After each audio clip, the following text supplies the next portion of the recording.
Yes. Selamat datang ke Ibu Pejabat DRF.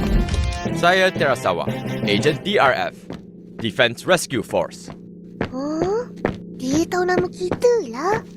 Kami pasukan penjaga dan penyelamat bumi dari serangan raksasa. Kenapa pula? Ini raksasa. Ya, ini raksasa bayang. Kini sedang memburu bayang-bayang manusia. Wala Malaysia. Apa dengan bayang-bayang aku ni?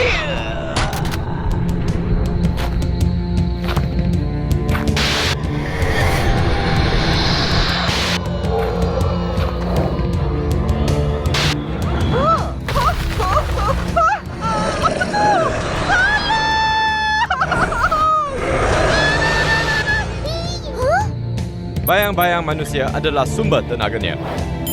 Raksasa akan menjadi besar dan bertambah kuat jika ia dapat menyerap lebih banyak bayang-bayang.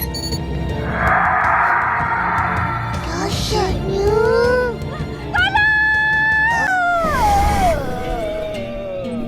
Upin, tengok. Raksasa ambil bayang-bayang akak. Akak pun jadi macam kawan-kawan kita hari tu. Entah. Bayang-bayang diorang pun raksasa dah ambil. Kita kena bertindak segera. Betul. Panggillah Tuan Maribol. Dia je boleh lawan dan hapuskan raksasa. Betul, tapi kita kena selamatkan dulu bayang-bayang semua. Jika tidak, mereka akan terhapus bersama raksasa.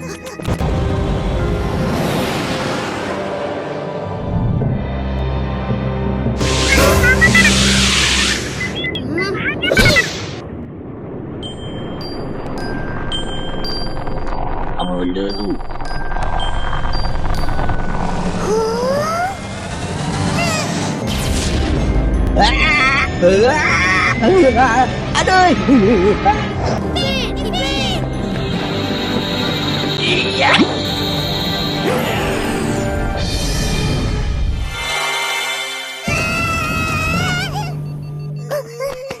Alamak.